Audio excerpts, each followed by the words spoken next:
Forward. Para adelante. Un libro espectacular. Este libro Forward no ha salido en español todavía. El subtítulo es Descubriendo la presencia de Dios y tu propósito para toda la vida. ¿Te has preguntado cómo debo de tomar las decisiones? Bueno, este libro te aclarece todas esas dudas. Aquí vas a aprender a dar forma a tu futuro con la sabiduría de Dios. A veces, la iglesia puede sentirse distante y arcaica. A veces, puede parecer envuelto en un lenguaje anticuado y una sabiduría oscura. ¿Y de qué sirve eso? Bueno, en estas destilaciones, encontrará lecciones contemporáneas y fáciles de entender de esa antigua fuente, la Biblia. Escucharás historias modernas de personas que encontraron a Dios y cambiaron sus vidas para mejor. Aprenderá cómo la visión de Dios puede guiarlo ahora, cómo puede ayudarlo a perseguir el sueño de su vida, aprender a aclarar sus prioridades e incluso administrar mejor sus finanzas.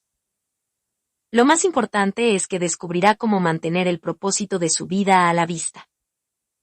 Empecemos. Destilado número 1.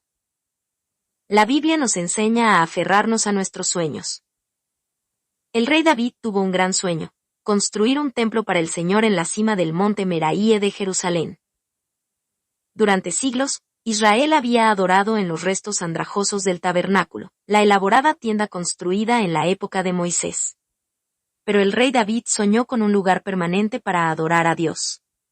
Empezó a imaginar un hermoso templo. Sin algún tipo de sueño, estamos perdidos. La Biblia nos dice, donde no hay visión, el pueblo perece. Cuando no tenemos idea del tipo de futuro que queremos, nos tambaleamos. El mensaje clave aquí es, la Biblia nos enseña a aferrarnos a nuestros sueños. Antes de perseguir su sueño, trate de visualizarlo.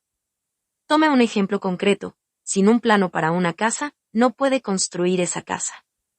Y sin una visión de esa casa, no puedes dibujar un plano. Tu vida es la casa y tienes que imaginar su forma.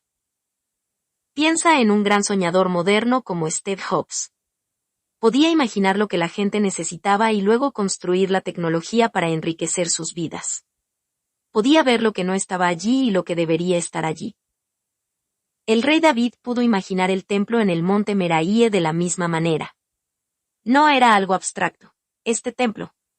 Llenó su mente, en todos sus detalles. Lo imaginó más opulento que el hermoso palacio en el que vivía, con sus baluartes y paredes artesonadas. David también descubrió las dificultades de perseguir un sueño. Cuando habló con Dios sobre la construcción del templo, Dios le dijo que no se le permitiría hacerlo, ya que había sido un hombre de guerra y derramador de sangre. En cambio, Dios le dijo que sería su hijo, Salomón, quien construiría el templo. David podría haber caído en la desesperación y la derrota, después de todo, había sido su sueño. Pero en cambio, decidió hacer todo lo posible para ayudar a su hijo a tener éxito. Hay una gran lección aquí. A veces, es posible que tus sueños no funcionen exactamente como los imaginaste. Pero eso no significa que te rindas con ellos. En cambio, captas las nuevas posibilidades que se ofrecen y te enfocas en ellas. Perseguir un sueño es difícil, nadie dijo que sería fácil. Nada que valga la pena lo es. Destilado número 2. Dios nos enseña a mantener nuestras prioridades a la vista. Warren Buffett, el gran inversionista, tiene algunos consejos de vida que no involucran finanzas. Él recomienda que hagas una lista de 25 cosas que te gustaría lograr en los próximos años. Luego, dice, debes elegir solo los 5 más importantes. Para hacer las cosas realmente importantes, necesita reducir su enfoque. Dios aconseja casi lo mismo. Tomemos la parábola del sembrador. Jesús dice, los afanes de este mundo y el engaño de las riquezas ahogan la palabra, y se hace infructuosa. Más simplemente, si no tenemos cuidado, podemos quedar atrapados en las cosas superfluas del mundo.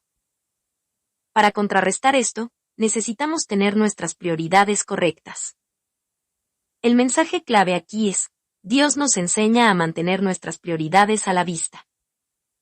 Comencemos con la palabra prioridad. Llegó por primera vez al idioma inglés en el siglo XV y era singular. No había prioridades, solo una prioridad. Sin embargo, en la década de 1900, hicimos la palabra en plural. El mundo moderno comenzó a ofrecer infinitas posibilidades y distracciones. Así que pensamos que podíamos centrarnos en muchas cosas diferentes a la vez. Lamentablemente, ese no es el caso. Entonces, si tiene que reducir las cosas, ¿qué debe priorizar? Primero, debes comenzar con tu amor por Dios. Esto es algo profundamente personal.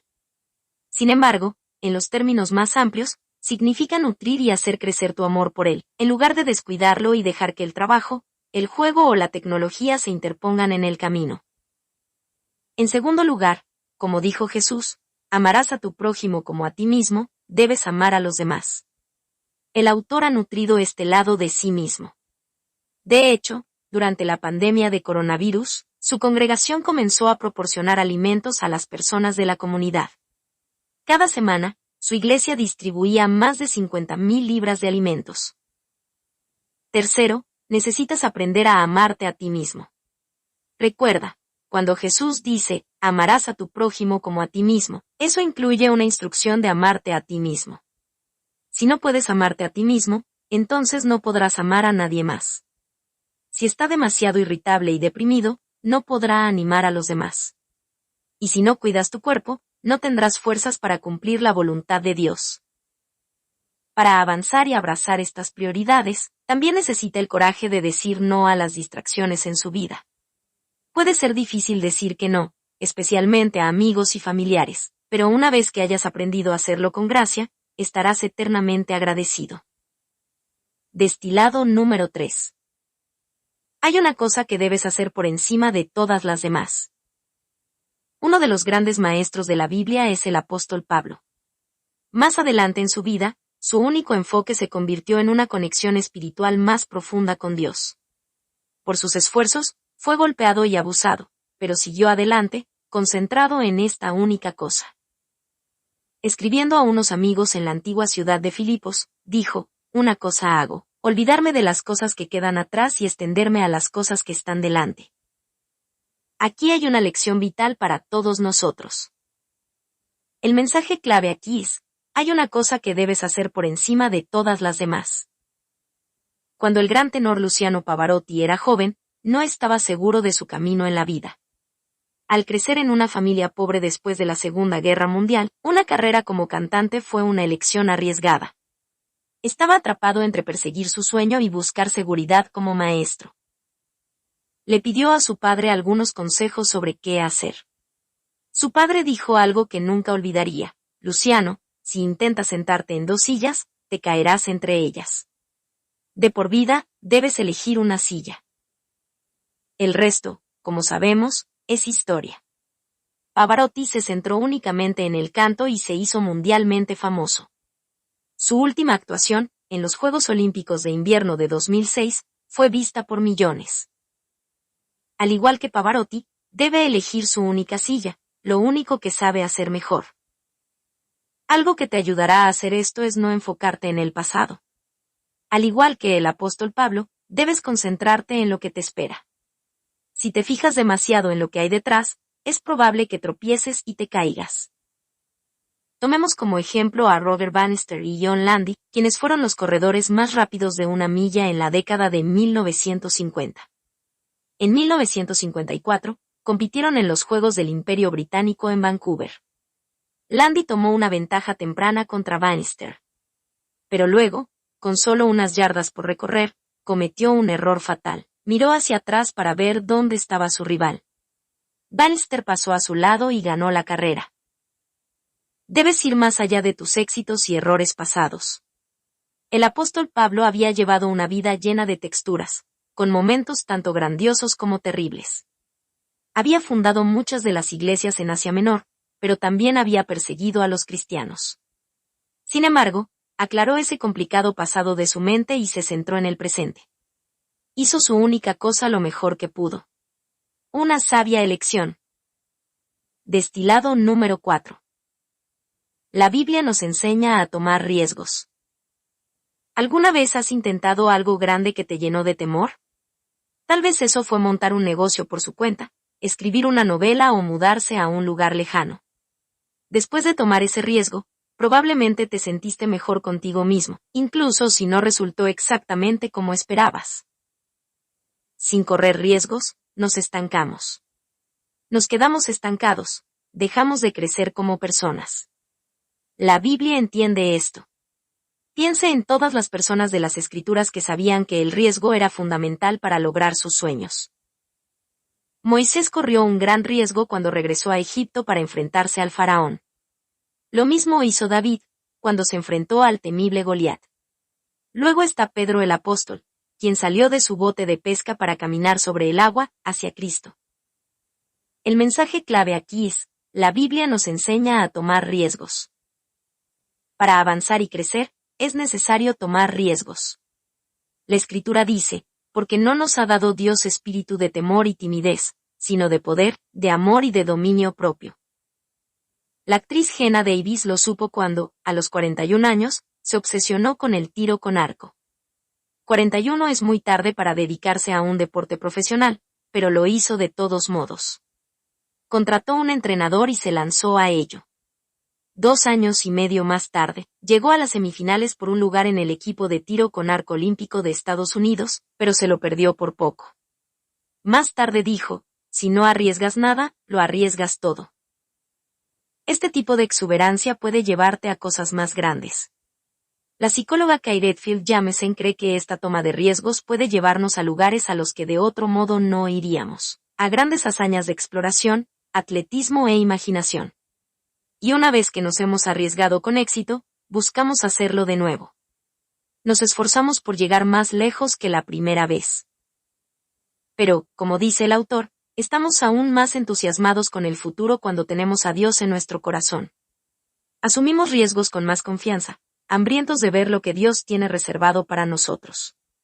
De hecho, la palabra entusiasmo se inventó para describir el celo de los primeros cristianos. Se compone de 2 palabras griegas en, que significa en, y sías, que significa Dios. Enteosismo. Esta hambre de vida y de asumir riesgos ha sido la clave de muchos de nuestros grandes logros humanos.